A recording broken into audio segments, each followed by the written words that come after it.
Okay, here we go. Crescent Hill neighborhood and Peterson Dumesnil House history. First, I want to dedicate this to 5 great historians of Crescent Hill neighborhood area. All very good friends of the PD House, myself, everyone that know and love about Crescent Hill. They all passed away over the last decade or so. Just phenomenal folks. And I want to dedicate this to them because they could have easily have given, each one of these could have given this presentation as well today, besides me.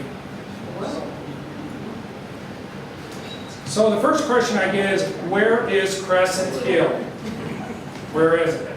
So Crescent Hill, when it started back in the early to mid 1800s, was way outside of downtown Louisville. This was sort of its own little burg, if you will, own little community. In fact, if you rode a horse from City Hall out to this location we're at today, it would probably take you 20 or 25 minutes, depending on your equestrian skills, okay? You're not on the Kentucky Derby winner, okay? You're just out cruising along. Today, if you get into a car at 6th and Jefferson and get on I-71 and drive 20 or 25 minutes, you'd be out in Oldham County. That's how far out this area was back in the mid-1800s, way out from downtown Louisville. It was annexed by the city in 1893. So, where is Crescent Hill? So I started Googling, I started asking people, what's your boundary of Crescent Hill? Where is it? If you go to Google, it's giving you this outline here. It goes all the way over, I think, to Chenoweth Lane or so, and down and around and all over the place. I found this map online. It has a reservoir park, which is not part of Crescent Hill. It has various areas that are not actually part of the official designation. This is my own, this is what I started out with. This is what I thought Crescent Hill was. Over to the water company, over where Stilts is, Grinstead Drive. And by the way, Ewing and Brownsboro are always the perimeters. It's the eastern and southern borders that are always sort of where is that end. So I asked the city, the official city folks, and they gave me this map. This is what they say is the official boundaries of Crescent Hill. Brownsboro to Ewing, Lexington Drive, or Lexington Road, really, isn't it? Eastley, I'm not sure how you want to pronounce that. I always thought that was part of Crescent Hill. But anyways, this district across Grinstead over here where the Upland neighborhood is, that they consider themselves their own neighborhood, but they like to be part of Crescent Hill too. So that gets kind of confusing. And then Cannon's Lane over here on the eastern boundary. So that's the official, where I understand it, metro boundaries of Crescent Hill. Back in the day, when in the 1700s, when they were dividing up the land into land grants, we were part of the Southall Carlton land grant area. This is Frankfort Avenue cutting through here. That kind of shows you where we were back in Revolutionary days. The yellow line is Frankfort Avenue, and this is the 1858 map of Louisville. The 1858 map is a great baseline for the city, kind of showing where everyone lived, where their houses were back in the day. And so back in 1858, we already knew some folks where they lived. Stilts, Godfrey Stilts, for Stilts Avenue, Thomas Kennedy, Jacob Lindenberger, the Fairgrounds, Selina Hall, and the Galt, William Galt. That's the 1858 map. Then on the 1873 map, we get some more names popping up. George Speed, Valentine Frank, Joseph Peterson. And we will be discussing these folks as we go along today. And then the 1879 map really gets wild. It really starts developing, Crescent Hill does. A lot of names on this map.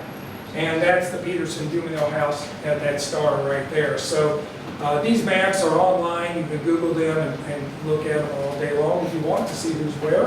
But great showing how Crescent Hill developed in the 1800s.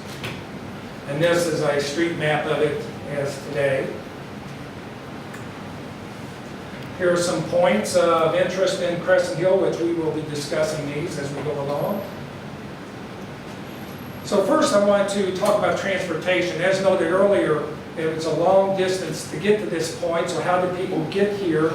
back in the day, and how are they continuing to get to Crescent Hill. Obviously, horse-drawn wagons were popular back in those days, and like this Earler's Milk wagon. Everyone hopefully remembers Earler's. The Brown Foreman people, and of course the farmhouses used horse and carriages and all. So that was back in the 1800s. Then in the 1840s, this came along. Hopefully everyone recognizes this image. I've lived here now 45 years in this area, and I've seen that image dozens of times over the years, hundreds of times, as the gates come down and the railroads come down the track.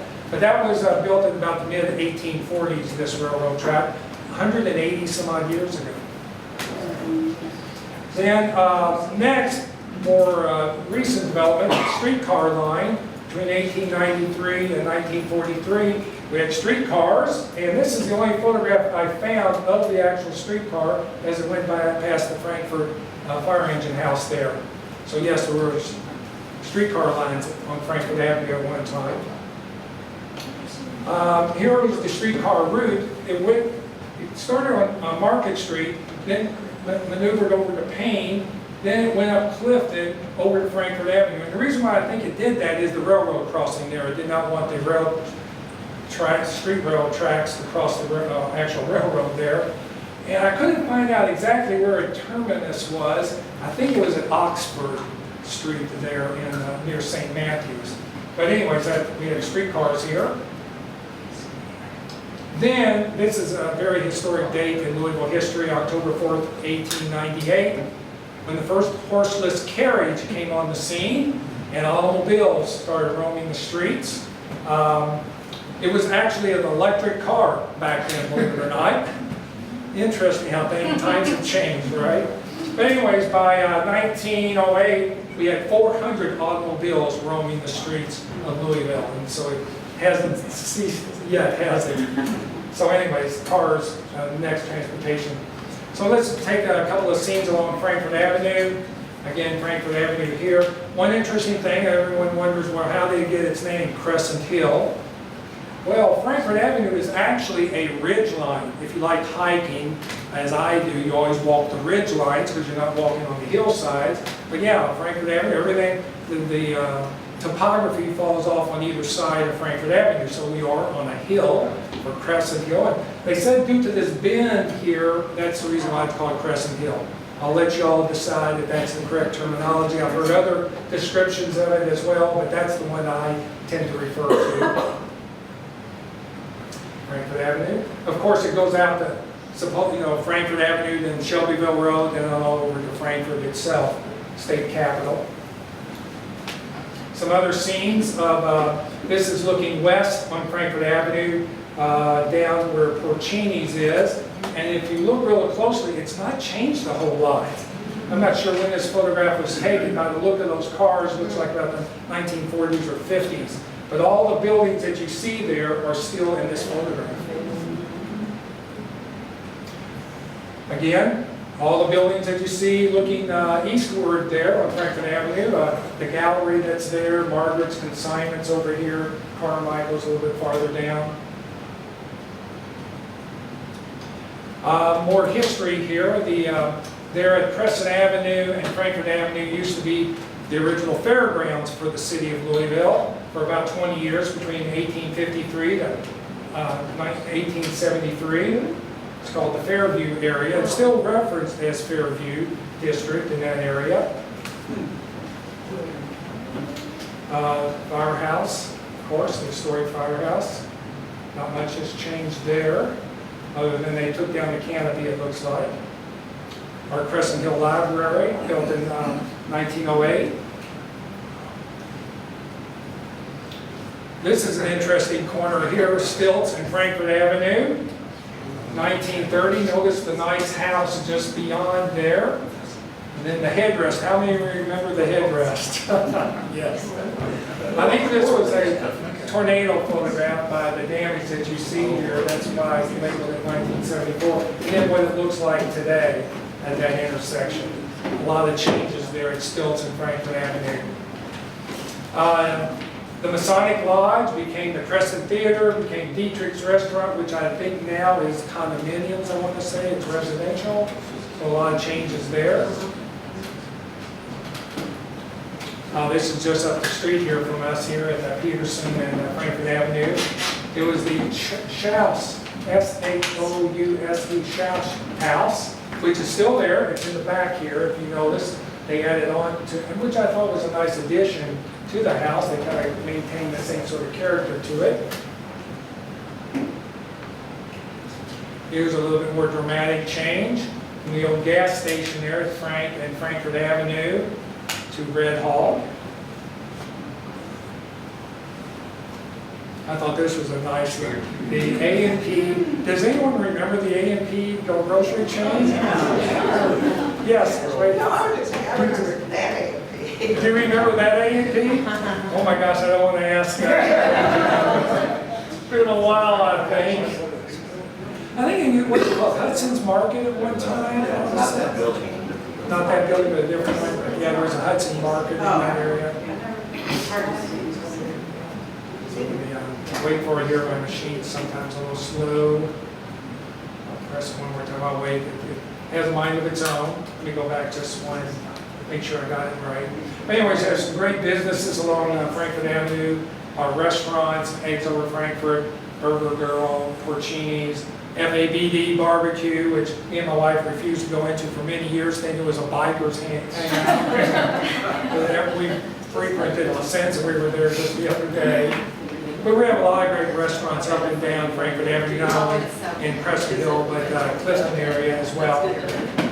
We have some great businesses here, of course, Just Creations, Carmichael's, the hardware store, Margaret's Consignments. And I always tell people, please frequent the local businesses. They need your help.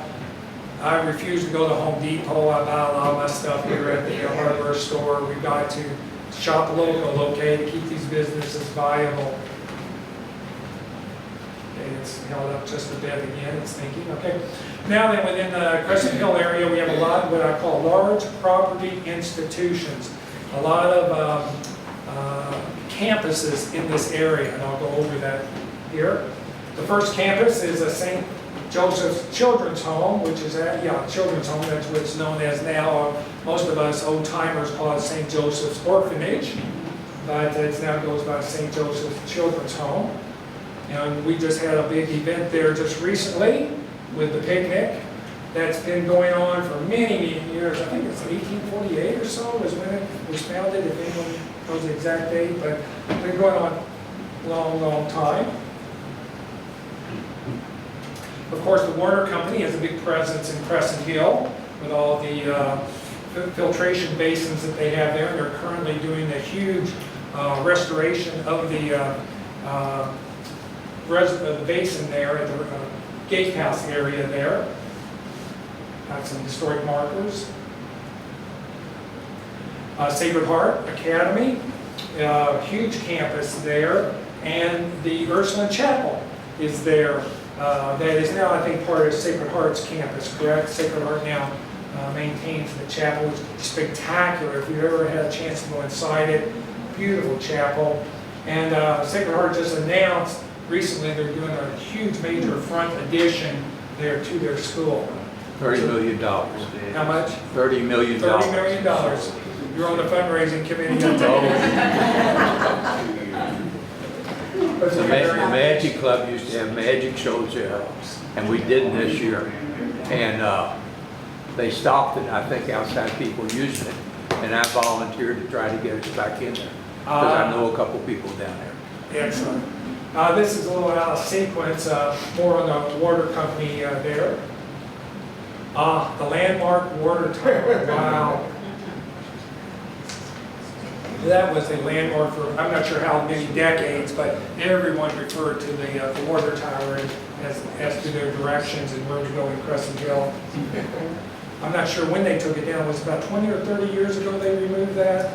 It's been a while since it's been removed. Some historic images here of back in 1879, what the reservoir looked like, what it looks like back in the 40s or so there. More images. The gatehouse is phenomenal, and they open it up every so often. Here's another historic photograph of the basins and all. Just phenomenal. We love the Crescent Hill Reservoir. Me and my wife there walk there regularly, although they have since stopped walking us there due to the restoration. And I think it's going to go on for like 4 years to restore it. Beautiful, 1879. Some interior, and they do open it up periodically. I always love whenever I walk up the reservoir, they have the doors open, you go inside, take a look around. It's just beautiful. More images of it. And the sunsets from the reservoir are just spectacular. I love the evenings walking there with the sun going down. If you've not done that, you need, when it reopens in 4 years, you get a chance to do that. Then they also had a huge swimming pool there. It was the, I think it was about the only swimming pool for the city for a long time. And so everyone hung out there.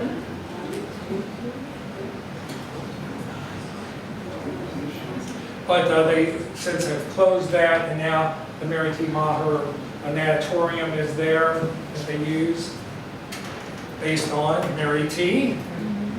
And she won all those at the 1984 Olympics.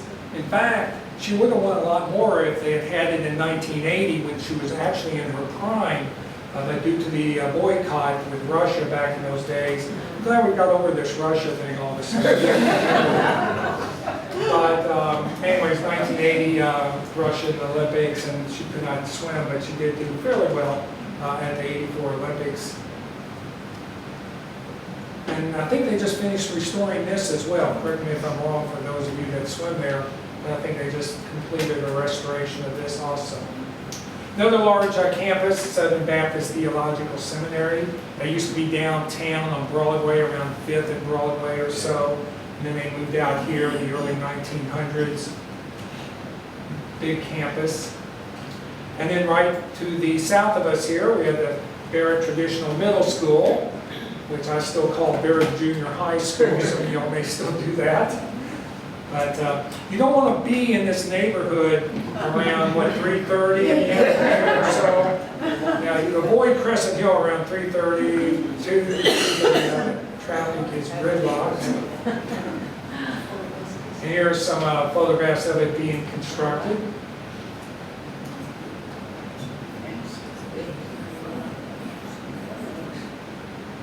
Did that used to be part of this property? Yes, they once owned it. We'll discuss that when we discuss the history of the house here in just a few minutes. Okay. Houses of worship. Crescent Hill Baptist Church. Beautiful, and hopefully we have a couple of congregation from here today. Perhaps go there. St. Mark's Episcopal. Love this. They have some community events every so often when they open it up, and I love going over there and looking at the beautiful church. Holy Spirit Catholic Church. To me, this is on the very eastern end of Crescent Hill, but the church itself is designed based on the proto-cathedral in Bardstown. So that's the aesthetics of that. But they put on this nice new addition to the side, but Holy Spirit. Built in 1937. Crescent Hill United Methodist Church, just up the street here at on Peterson and Frankfort Avenue. Beautiful interior. I've been in there a couple of times. And then down on Crescent Avenue, there's several nice churches there. The Presbyterian Church and the Seventh-day Adventist Church. Then one of perhaps the most major event that's happened at Crescent Hill in its history was the April 3rd, 1974 tornado. It was a huge tornado, and some of you may have attended the event that I and Melissa put on at the Crescent Hill Baptist Church a year or two ago for the 50th anniversary of this. That was a very long tornado, very destructive. You can see all the tornadoes that happened on that day. It was a major event. Let's hope that doesn't happen again in our lifetime. Here's some images from the Crescent Hill area. Harvey Sloan was mayor at the time. And he comes back periodically on the anniversary dates of the tornado. He now lives up in New York. Very destructive tornado. It passed by this house by 1 block. Just 1 block that way is where it went through, just to the east of the house here. There's a landmark water tower, just the destruction. And yes, the railroad used to have 2 tracks. Now it just has 1. So here is the destruction just to the east of us here, where we're at the PD house. All the destruction of the houses that happened in that area. And that one house right there is very historic.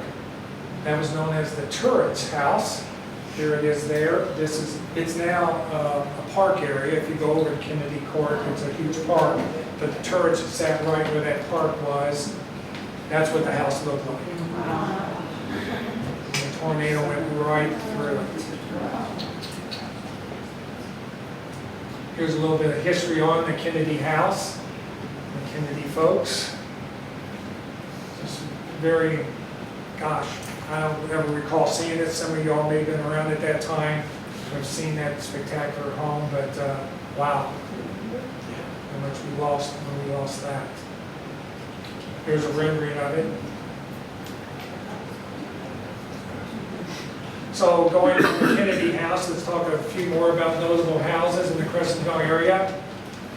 Here are some real estate ads from the Crescent Hill. I like this one here where it talks about what, $25 cash, easy terms. You buy a lot for $25, $250 a week. You think you can afford that back in those days? Wow. Just houses that you can buy and build. And we'll talk more about the architects in this area, but we have a lot of great architects that built beautiful houses here. Arthur Smith was one of them. He listed this on his ads of where all these homes were at. He built a lot in the Highlands area as well, and Eastern Parkway. Arthur Smith, famous architect of Louisville. We'll talk about this area right here. This is Ewing Avenue. This is Frankfort Avenue and Brownsboro Road up there. This was known as the Chatsworth Estate. This was the Chatsworth Mansion. It was built by a guy by the name of John Edwards. Don't know much about him. Had a big lake just to the north of that house. That's obviously no longer there. It's where the Domino's Pizza place is today, if you're referencing that, but there was a big lake right there. Subsequent owners of the house, the Ewings and the Speeds. I always like to do genealogy charts for some of these famous families. So the great English poet John Keats over in England, his brother George Keats came to America and lived in the Louisville area. He had a major mansion downtown called the Englishman's Palace. And he and his wife had a daughter named Emma Keats. She married one of the Speeds, of the Speed family of Farmington and all, Joshua Fry Speed, James Speed, all the famous Speeds. So very famous family coming together here, the Keatses and the Speeds. And their son was George Keats Speed, who owned Chatsworth. There is going to be a quiz after this. And then the Ewing, Dr. Ewing had a daughter named Jenny, so they married up there, owned Chatsworth. Here's what Chatsworth looks like today. Yeah, it's a, they still keep the name, but it's a residential complex. Some of you may live there, I don't know. But, this is the Keats family plot in the Keats and the Speed family plot in Cave Hill Cemetery. Okay, some more historic houses. The Lindenberger house. We're going to talk about the Lindenbergers a little bit later on. Although the Lindenbergers we'll be talking about never lived in this house, but the descendant of the Lindenberger family lived here. That's just over on Ewing. By the way, I think Ewing should be called Lindenberger. This is the Curfeys Farnsley house. If you look out the windows here, we can see it. It's right across the street here at Roland and Galt is where it's located. It was built by Frank Curfeys of the paint company, and his paint building is still downtown. Then the Farnsley family owned it. That's where we get the Farnsley name associated with it. And Bill and Kathy Shear owned it for a number of years. The Frank Russell House, right up here at the corner of George Rogers Clark Place and Peterson Avenue. Beautiful house. I think he was in the barrel making business for bourbon, where he got his money at. So there you see the interior of this house. It's spectacular on the interior. Wow. Some interior photographs of the Frank Russell House.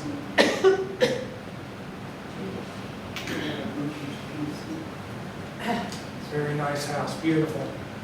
Jack Guthrie, who some of you may know, he owned this house for many years.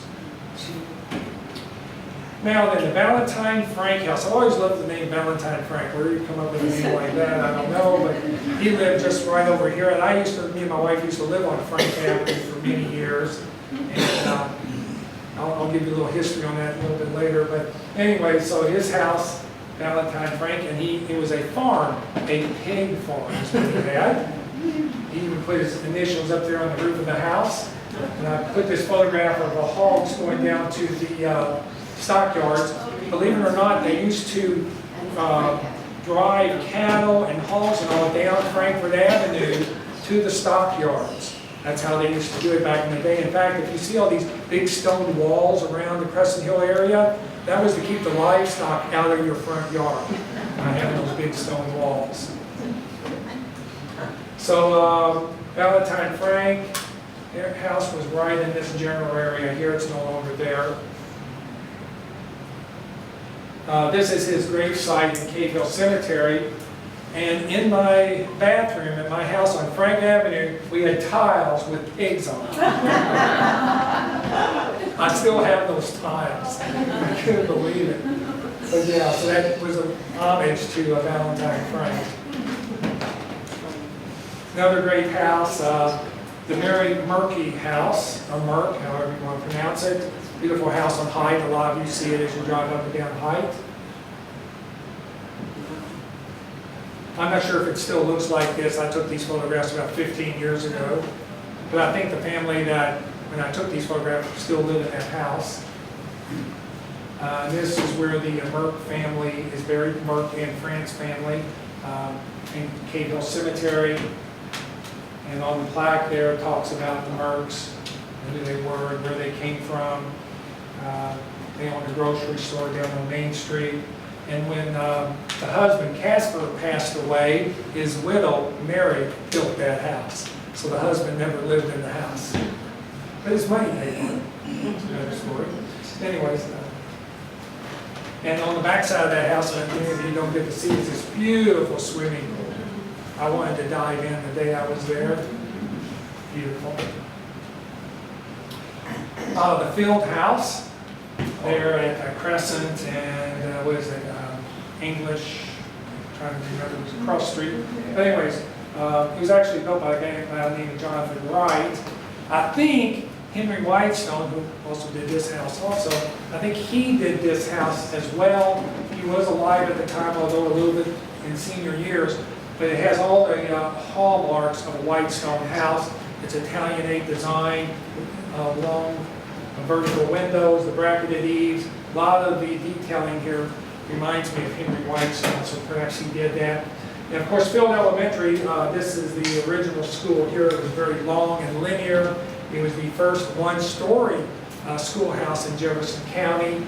A lot of the schoolhouses were several stories, but Field was the first one-story. And here is the new field. They're on Sacred Heart Lane. George Rogers Clark condos, which is just to the north of us here, at George Rogers Clark Place in Frankfort Avenue. Right. We have really, fortunately in this community, we have saved many of our historic schools. Very few historic schools have been demolished. They've all been turned into residential for what it's worth. We have probably 30 or 40 of these beautiful school buildings throughout the county that have been saved. Thank goodness for that. It's beautiful. We have one of the best here at George Rogers Clark Place. Bungalows. I think the bungalow style is probably the most popular style perhaps here in Crescent Hill, and at least when I'm driving up and down the streets. We don't have too many, I'm not even sure if we have any shotguns in Crescent Hill. I know we have a lot in Clifton, but there might be a couple in Crescent Hill that I'm unfamiliar with, but mainly there are a lot of bungalows. The Bell Hendon House there on Crescent Court. And the tornado hit it as well. Fortunately, they were able to restore it, but they lost a couple of features about it due to that tornado. Hillcrest Avenue. That is our great cut-through streets here, going from I-71 up to Brownsboro Road and all. So we have a lot of great bungalows along Hillcrest. So what's going to happen on Hillcrest here shortly? It's a Halloween street, that is correct. They've already started decorating. And by the way, I put up my decorations the other day as well. Jumping the gun just a bit. But a couple of houses, in fact, this house right here already has the ship out front. That is great. It's so great to have that here in Crescent Hill. And we have some great houses designed by some very famous architects in Louisville. The Miller Cash House, which is just across the street here, across Peterson and Grinstead. A lot of you are familiar with seeing that. That was based on a very famous design by Edward Durrell Stone. Some of you may not know who he is. Very famous national architect. And so it's based on that design. E.T. Hutchings, very famous architect of Louisville. This house here, there on Lexington Road. Stratton Hammond, we have a lot of Stratton Hammond homes in this area, primarily over in the Upland District. There's a lot of Stratton Hammond there. And then one of the piece de resistance of architects here in Crescent Hill is this William Dodd House on North Bailey. You all may not know who William Dodd is. You all probably been to William Dodd House. If you've ever been to the Filson Historical Society, that Ferguson Mansion was designed by William Dodd. He designed a lot of houses in the old Louisville neighborhood, a lot of signature churches.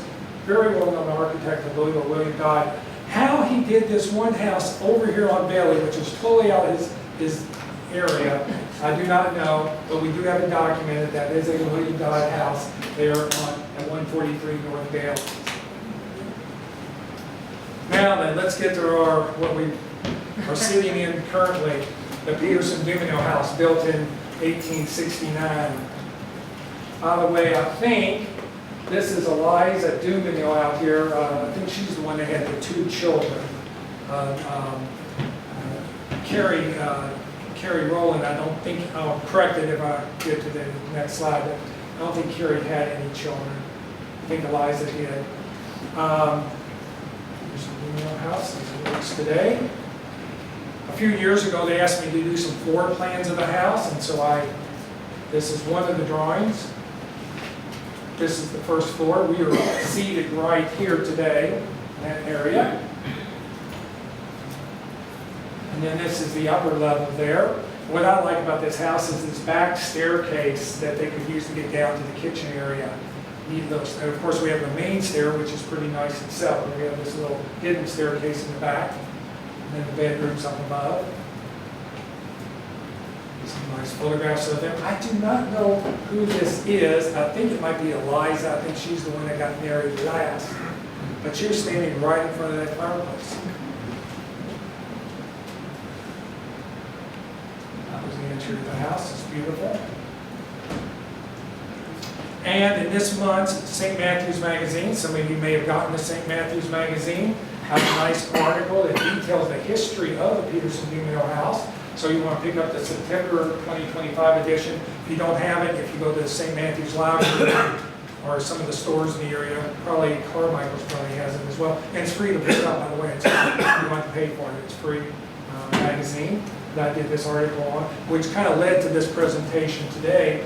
Because the history of the house was all over the place. I knew some of the history, other people knew. We tried to pull it all together in this one article. And Roland Miller, who you may not know, he was an architect. I was good friends with Roland. I don't think he lives in Louisville anymore. I tried to find him, and I think he's gone and moved elsewhere. But anyways, Roland Miller is a descendant of the Dumesnil family. And so he had a lot of the history of it, which I used for this article. He pulled a lot of the pieces together for me and what he had written some time ago.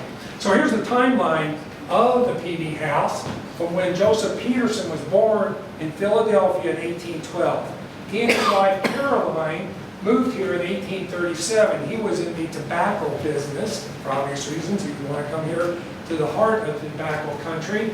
And so he moved here due to that. And they had a daughter named Carrie.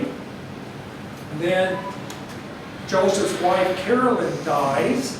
And so Joseph is left caring for his daughter, Carrie. His daughter, Carrie, marries Jacob Lindenberger. You've heard that name already. Jacob Lindenberger owned the estate just to the west here. They had a daughter. They also named Carrie. By the way, this gets kind of confusing with all these Carries. Carolyn, Carrie, all this going on. So I tried to keep it straight as I can. So when his daughter marries Jacob Lindenberger, that's when Joseph Peterson gets the idea is, I need to live next to where my daughter lives. That's when he buys this property, and he bought the property in 1859, 30 acres here he bought. And so he bought this property. I think someone said he grew tobacco on this property before he built the house. Jacob and Carrie had a daughter, Eliza. They had a daughter, Carrie, as well. Very confusing. The ginkgo tree, per the records of the PD house, was planted in 1863 in the ginkgo. You can see just to the south of us here. Then Jacob's wife, Carrie Peterson Lindenberger, confusing, but she passes away, and Jacob, the father, remarries to someone else here, Sally. That's when Joseph gets the idea as well, I need to live near where my grandkids are at, Eliza and Carrie. So he builds this house to be next to his grandkids who were living on the property over in the Lindenberger farm just next door. So that's why he built this house, is to be near his grandkids, because his daughter had already passed away. And so some more history here. Carrie Lindenberger married Edward Rowland. That's how we get the street name over here named Rowland. Eliza Lindenberger married Harry Dumesnil. That's how we get the Dumesnil name. They have two sons. Eliza, I do have that correct. So Eliza did have two sons, Joseph and Edward. Harry and Edward were in the Carter Dry Goods Company. Has everyone heard of the Carter Dry Goods?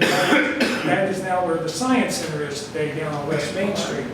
But Carter Dry Goods, I think one was president, the other was CFO.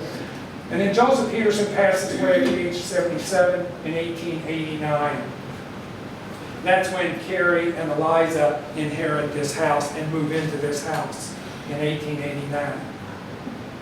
A little bit more, their father, Jacob Lindenberger, passes away in 1900. Frank Russell builds that house over there in 1905. That's when the property starts getting developed. Then Edward Rowland passes away. Barrett Junior High is built in 1932. Carrie Rowland died at age 78. Harry Dumesnil died in 1937. Then Eliza sells the house, this house, in 1948 to the Louisville School Board. And so it becomes the property of the school system because of Barrett Junior High School right to the south of us here. Eliza passes away in 1950 at the age of 90. Then a major tornado comes through in 1974 and just misses this house. By the way, if you come to our haunted house event, you will find out how that tornado missed this house. Little PR there for that. And then Crescent Hill neighborhood purchases the house in 1984 because the school system was thinking about tearing this house down for recreational fields for Barrett Junior High School, or Barrett Middle School. And I'll tell you how that got saved too if you come to our October 26th event. But anyways, the timeline there. So it's just a beautiful, if you ever want a wedding or some event, fantastic house. Oh, they light it up beautifully at night. Fantastic. Here it is in the snow during the summer. Yes, what's the remaining acreage here? The remaining acreage, that's a good question. Does anyone know from the committee? My guess would be less than 10 acres. Probably 5 acres, I want to say, somewhere in that neighborhood. PD house again. I'm going too fast for my machine. So, the ginkgo over here, just to the south, is getting ready to turn a beautiful golden yellow. Every year they have this fantastic contest where you need to specify what day the leaves will fall. And that contest should be beginning in about a month or so when the golden leaves appear. But again, that tree is 163 years old. And it's per the map and the dates that we have on it. Unfortunately, there's a lot of maintenance with this house, being almost 160 years old, the PD house is. And we recently had a huge tree on the south of the property here that fell to the south. If it had fallen to the north, we wouldn't be sitting here today because it would have fallen into this house. There's another reason why that happened that I'll explain on a But if you're interested in helping out with the maintenance of the house, we have a donation jar as you leave. You drop a couple of bucks in, that would be nice. The PD house folks would appreciate that if that might be inclined to do. And again, we're doing the Cave Hill Cemetery tour. We will be primarily visiting the Peterson gravesites, the Rowlands, the Dumesnils, and a number of folks along the way. Henry Whitestone's gravesite, we'll visit that. The Satterwhites we'll go see. The Caldwell sisters, Colonel Sanders, Muhammad Ali, Denny Crum, all the legends of Cave Hill we will go see on this day here. And you'll all again get a copy of my book that talks about all of this. And then we have the Haunted Happy Hour on October 26th. And who knows might show up that day. The light is on. Whenever you see the cupola on, there might be a visitor. You never know who might show up. And I do want to go with the last slide. So if you're interested in knowing more about Crescent Hill, two great books obtained. Sam Thomas's Crescent Hill book, which is chock full of everything you ever want to know. And then my good friend John Feinling did this nice book here, also on Crescent Hill. This is John, there's Sam there. And as you leave today, you all get a copy of the beautiful Crescent Hill book. So make sure you pick up a copy on the way out. Thanks for attending. Any comments?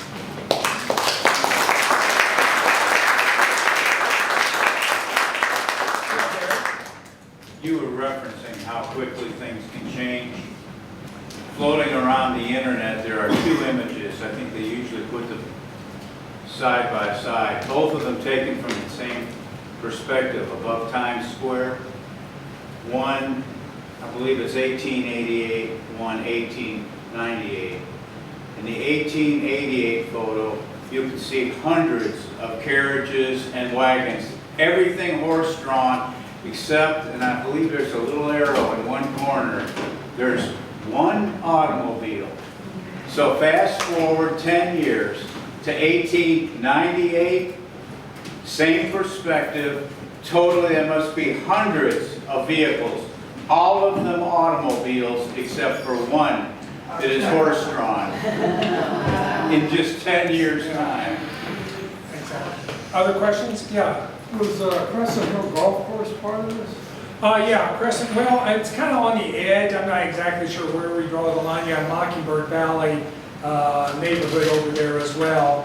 But yeah, I kind of include it within the neighborhood here.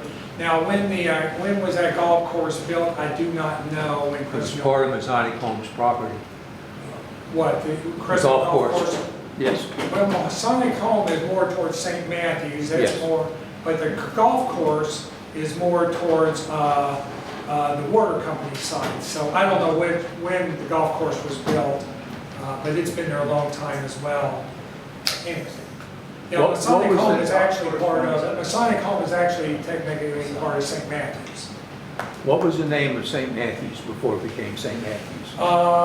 Gill something. Gilman's Point. Gilman's Point. There you What go. was the name of it before it became Gilman's Point? It was a stagecoach stop. Ward's Point. Both of them were bars, and the people didn't like the name and it got changed to St. Matthews after St. Matthews Episcopal Church. Gotcha. Yeah, and I've done talks on St. Matthews too, but it's been a few years ago, so I don't quite recall all the details. But yeah, St. Matthews is a little bit farther to the east here. Yes? I Two questions. One, the historic home that's on the corner of Stilts and Lexington.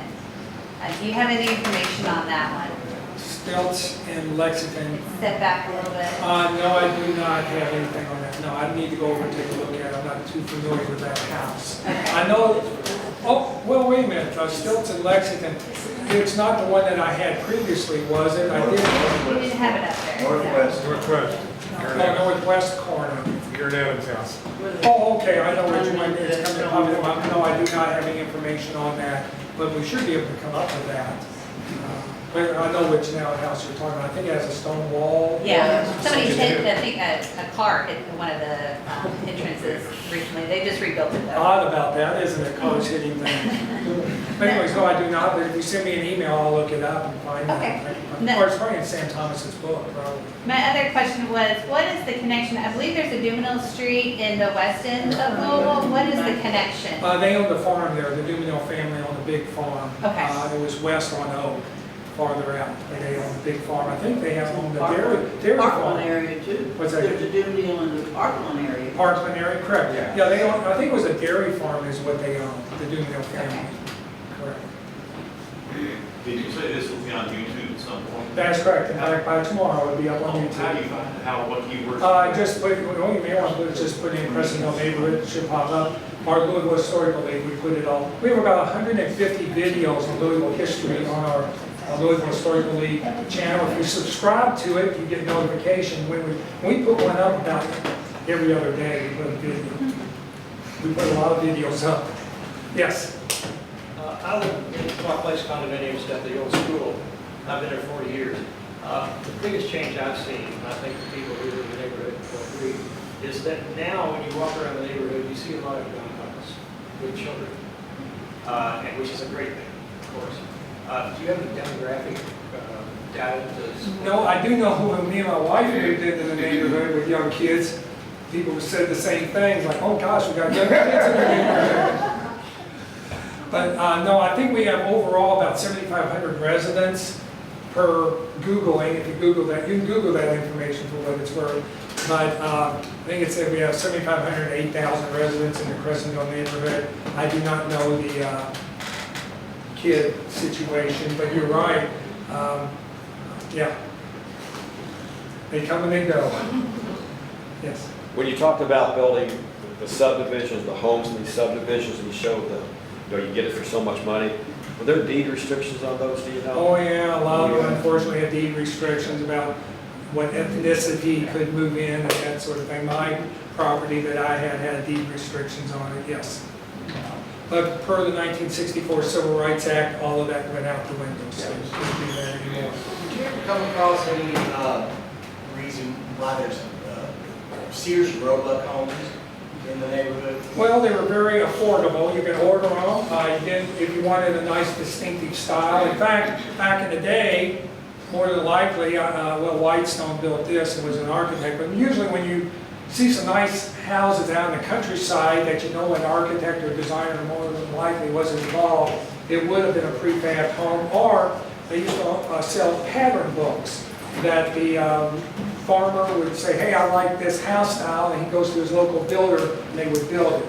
But yeah, Sears and Roebuck for many years had that, similar to Amazon nowadays. Order a house off of the internet and it shows up and you have it built by your local builder. But yeah. My dad was born in 1924. He told me stories about the Sears Roebuck houses, and I've lived very, like, in Cincinnati, northern Kentucky. There's a community called Fort Thomas, much like this, along a ridge overlooking the river, not far from downtown, like that.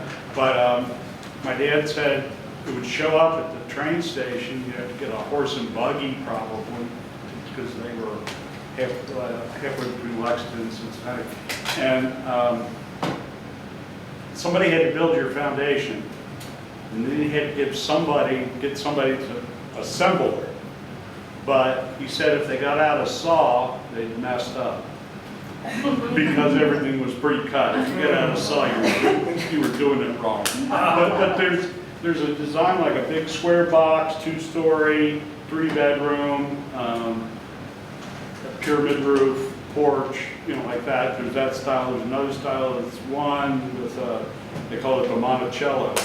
So it was because they had like a little dormer thing up above the front porch, but it was very common. And again, you get onto Google and it tells all about those type homes and all that. So yeah, it's yeah, and I don't think that they do prefab homes too much anymore, although I've been encouraging it because it is very affordable style because you can factory build them, don't have to worry about the weather and all. You just ship it out to the site and you can erect it within a couple of weeks.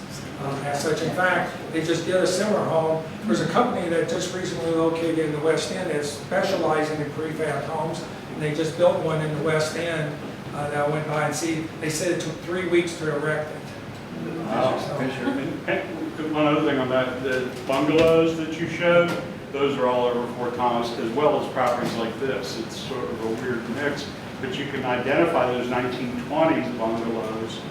And wasn't much going on during the Great Depression in the 30s. During the 20s, they had cinder block foundations, but they would have a sculpted outside edge on it to make it look like faux stone. And that's a signature thing that you'll find wherever you are, the 1920s bungalows like that. Well, it's getting close to 3 o'clock. I'll stick around for a few more questions, but thank you all very much for coming out on this nice afternoon.